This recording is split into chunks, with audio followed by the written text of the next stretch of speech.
Recording is on. All right, guys, welcome back. For us, it's kind of weird. Our technical guy, Jordan Charles, I think his name is, he didn't realize that the recording stopped after we finished the show.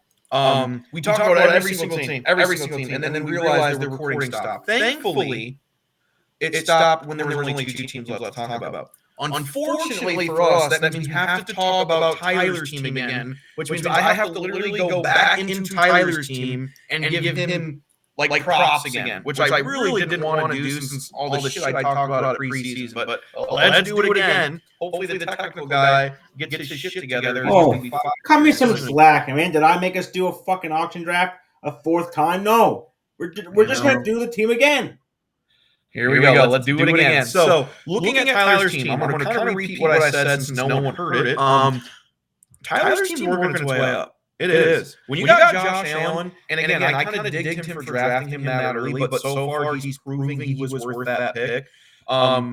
Josh Allen's proven it right now. And when you got guys like Zeke, when you got guys like JT, if you can get 20 points from Allen a week, which kind of seems like honestly on the low end right now, if you're getting 25 points a week from Allen, kind of almost reminiscent of Lamar Jackson's MVP year from a couple years ago with the type of points he's putting up, and you can get 10 to 15 from Elliott, 10 to 15 from JT, you're not looking at close to 60 points already without any of the other guys touching the field yet.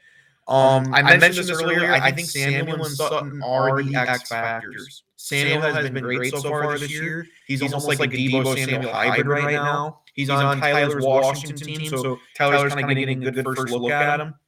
Samuel's been in the league a while, but he's really proving it this year. And Sutton, as bad as Denver's offense has been so far, Sutton has not gotten in the end zone yet, but that dude's putting up yards, he's putting up catches, and it's only a matter of time before he does get in the end zone, and we might be looking at a top 15, top 20 receiver easily in fantasy that way. I still don't love the two Dallas running backs starting, although he's kind of getting away with it so far. And also, every year there is a rookie receiver that performs. We never know who it's going to be. Last year, Jamar Chase was dropping passes in preseason and then goes and does what he does. Drake London, so far, to this point, has been a very, very good receiver for Tyler, and he needs that to keep going. I'm not in love with the receivers. I don't think you can sit there and look at it and go, man, I'm super confident in those guys. But if they can somehow hold water and let Zeke, Taylor, and dare I say Pollard continue to work, Josh Allen continue to work. I know I dig down this team a lot as being the worst team in the league, but it's climbing for him. It's climbing a little bit. Hate the bench. I don't think there's much depth on the bench outside of Singletary, which kind of counteracts Allen. Juju's no good. I don't care what people say. No good. Another Dallas boy, Gallup. So I'm not a fan, and Schultz, not a fan of the bench. But as long as he stays healthy, and as long as Samuel and Sutton continue to do their thing, Tyler's climbing. What do you think, Crimmy? Mr. Technical guy? Yeah, I have to agree. When we looked at Tyler's team at first, it looked like an issue, having that much stock into that Dallas offense. It's still an issue. I mean, you still have Gallup coming back. You have Schultz coming back. I mean, you can't really...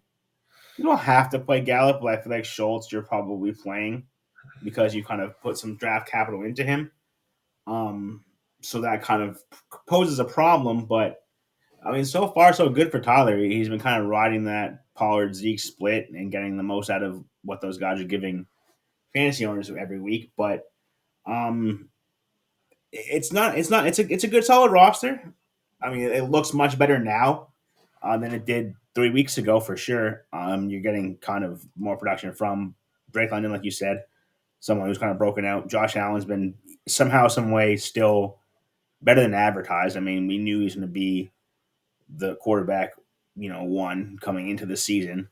But he's the quarterback 2 and only behind Lamar and only has 1 rushing TD. And Lamar has like 18 or something like that. Yeah, that's crazy. It's kind of crazy to look at. I mean, Josh Allen, quarterback 2, 1 rushing TD. I'm expecting it to go up for sure, but that's been your X factor, obviously. All in all, it looks like a balanced roster, like a very balanced roster, and it looks a lot better. Like just actually letting it go through the motions than it did when we first looked at it. I can't believe I had to do that twice. I had to talk about his team twice. I can't believe you did that to me. Well, I mean, I agree. And it's one of those things too where if you're picking Josh Allen that early, and it's one of those things too where if he is picking Josh Allen that early, he needs to do that. He needs to be doing exactly what he's doing. I mean, he needs to be scoring 25, 30 points a game, and he might continue that trend this week. So Tyler's team's on the way up. It's on the way up. Let's go to the last team that we need to talk about for a second time. And it is Rob sitting at the top of the division, Chubby Chasers, without having Nick Chubb anymore. Tell me what you like about his team, what you don't like. I mean, I'll keep it short and simple. We went through it once already, so I'll just say the same thing again. The receivers to me are very stout. Having Mike Evans, having Debo as your 1 and 2 is a very good combination. Terry McLaurin, I'm not a big fan of Terry, but he's been a middle of the pack receiver. I think he's wide receiver 28. So having wide receiver 28 in your flex, you can't really go wrong. And Rashad Bateman, very, very boomer bust guy, but when he booms, he booms. He booms like I would boom Noah. Only you'll get that joke though, or Dan will get the joke too. But he booms like I would boom Noah. He's going to sit there and give you 15 plus points, or give you 4 or less points, which you can work with. I mean, as long as these guys like Evans and Debo kind of give you their average production, you can get away with playing Rashad every week. And I mean, I wouldn't really take him out of my lineup just because he is such a big asset to have when he does hit. But quarterback is the biggest concern. Yes, you're waiting for Dak to come back, but if Dak doesn't come back I think he's aiming for week 5. So say he doesn't play week 4, say he doesn't come back week 5, say he doesn't come back week 6. Because I think as long as the Cowboys are winning games without Dak, and they play Washington this next week, so he for sure isn't playing that. That's kind of already been ruled out. Does he come back against the Rams? Does he come back against Philly? I mean, I think he will come back within one of those 2 games just because they're too juicy to pass up on. But you had that risk of, if you come back too early, do you get re-injured? Do you get hit in the hand again and it swells up? Now you're out for a week or 2 again. So, there's still uncertainty there. But once Dak does come back and rejoins this roster, I think this roster is very solid. Yeah, I mean, here's the thing I look at. He's got 3 studs on this team. Derrick Henry, Mike Evans, and Debo Samuel. I mean, those guys can carry a week for you, obviously. I mean, Derrick Henry, we know what he can do. Debo, receiving, rushing, all that stuff. Mike Evans, as long as he's not throwing people on the ground and cheap shot, he's fine. But we mentioned Bateman earlier. I mean, that's, again, another kind of boomer bust guy that can take a ball for 2 yards and turn it into 80 real fast. I mean, that guy is fast. I've always been a huge Terry McLaurin fan. I think he's really solid. So when you got guys like Terry McLaurin, Mike Evans, Debo Samuel, I think you can argue that that's one of the best, if not the best, receiving cores in the league. And you got Bateman just chilling there behind him, who's done really well this year. So I like it. I like it a lot.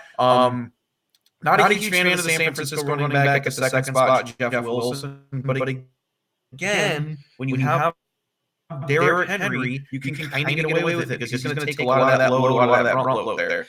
But yeah, there's a lot of star power on this team. I do like it, but again, we'll see what happens. We'll see what happens because again, I hate to say it, but you could be an injury away from all this going away. Because Derrick, I mean, be honest, if Derrick Henry goes down, who does he turn to? Ramondre Stevenson? Kenneth Walker hasn't been the go-to guy there in Seattle like we thought. So there are some question marks there. But I mean, you can argue so many teams need running back depth in fantasy. A lot of teams could be one running back away from being in trouble. So I like Rob's team. It's a good one. His matchup this week, I mentioned it earlier, his matchup this week against Chad is a big one. We got 2 teams at 2-1, 2 teams with 2-game winning streaks. 2 teams that can really kind of catapult themselves up pretty high with a win here. So we'll have to see how that shakes out. So both of us like Rob's team, and now it is time, with all 12 teams decided or talked about, it is time to look at our power rankings. Now, since we had done the show already and it didn't record, we kind of somewhat know where our power rankings lie, but let's do it again, Crimmy. At number 12, unsurprisingly, skip it. I got Dave. Skip it. It's Dave. it's Dave all around. Dave sucks. Yeah. And I'm curious to say, I'm really curious what he'll say when he hears this. Because when D-Hop comes back, well, your team's still not good. I got Bryce at 11, your former number 2 team. Yeah, I've got Peter at 11. The team doesn't look bad, but just there's not a lot to fall back on, and I think that it's going to cripple him at some point. All right, I got Chad at number 10. I did have him as kind of a fringe playoff team in the beginning of the year. And weirdly enough, sometimes when I'm doing these shows and talking about teams, I kind of just move him around a little bit. Chad was like 8 when the show started, and I kind of dropped him a little bit more to 10 just because a few of the things scare me on his team. But I'm not totally abandoning ship on him. He's 2-1. He's got to be feeling good. But I got him at 10. Yeah, I got Bryce. He took a tumble. I got Bryce at 10. All right. I jumped Tyler up from 12 to 9, and as I said, there's a chance he keeps climbing. I know this is crazy. You can go from worst to first like that, but Tyler is number 9 for me. He's making a little bit of a climb. I jumped him up too, but he's not at 9. He's not at 9. I have Kyle here at 9. All right. I got Trey at number 8. I've got Trey a little bit higher than that. Number 8 for me is Dana. I got Peter at 7. And my number 1 team has fallen. He's fallen just down the stairs at this point. I've got Jay here at 7.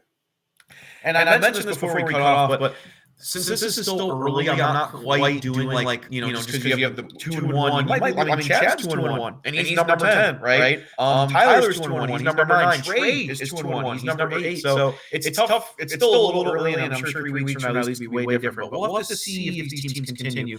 I did Peter at 7. I got Rob at 6. At 6, I have Chad.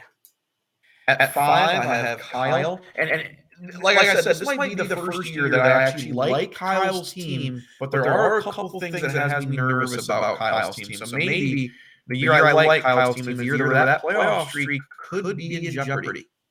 I would love to see it, just that because that means that I have no chance of getting knocked out by a team in my division. But you have Kyle here at 5. You had Tyler at 9. I had Kyle at 9. I had Tyler here at 5. How about that? Tyler's jumping. He's jumping up. I have Dana at 4. I still have faith in him. You got our buddy Dana at 8. I got him at 4. Yeah, I don't mind Dane's team. It's just Eckler's been such a problem for that team that it just scares me a bit. I have Trey here at 4. I do think that Trey's roster, again, is just you're a running back away from having a fairly solid roster moving forward. All right, I got myself at 3. I have yourself at 3.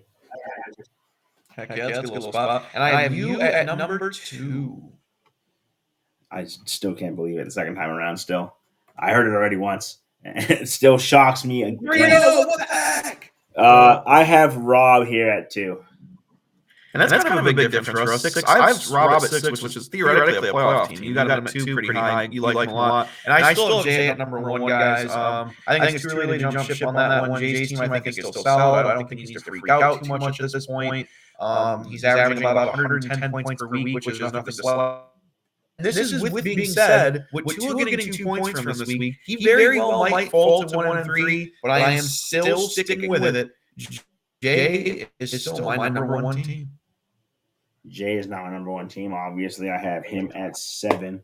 Number 1 team is me to me. Like Eric said earlier in the show, my roster is pretty solid. I'm at 3-0. Not that I'm sitting here saying I'm going to run away with the league. Obviously, anybody at 3-0 would sit here and say that, but I do think that right now things look solid for me, so I'm giving myself that number 1 spot. Right, and like I said, I'm going to warn you again.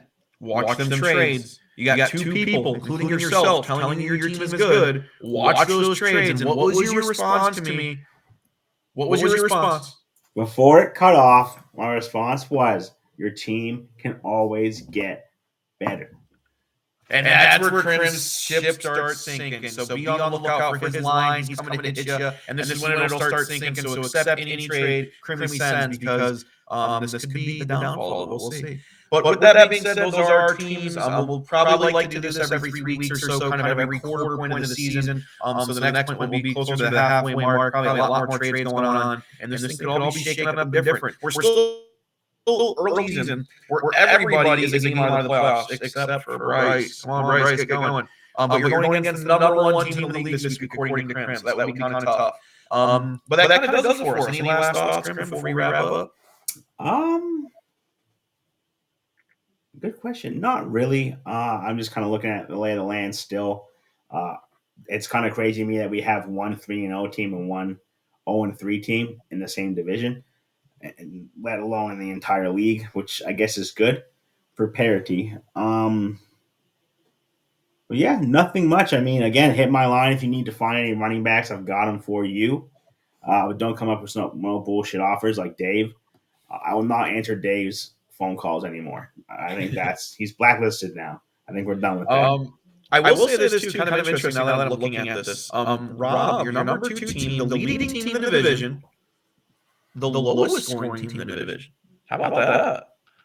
Like Rob said, defense wins championships. Yeah. How you play defense in fantasy football, I have no idea. But matchups win championships in most cases. Matchups win championships. Matchups do win championships. I would agree. I mean, I'm sitting here at like a median of 327, and I'm okay with it. Yeah, if you didn't know, Crim, I don't know if I mentioned it. I'm 1-2, and I have the highest scoring team in the league. Who's the highest scoring team in the league at 1-2? I am actually. I don't know if you knew that. No, I wasn't sure.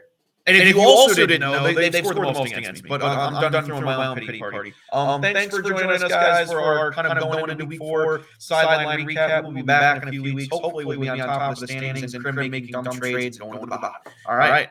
Have a good one. See you later.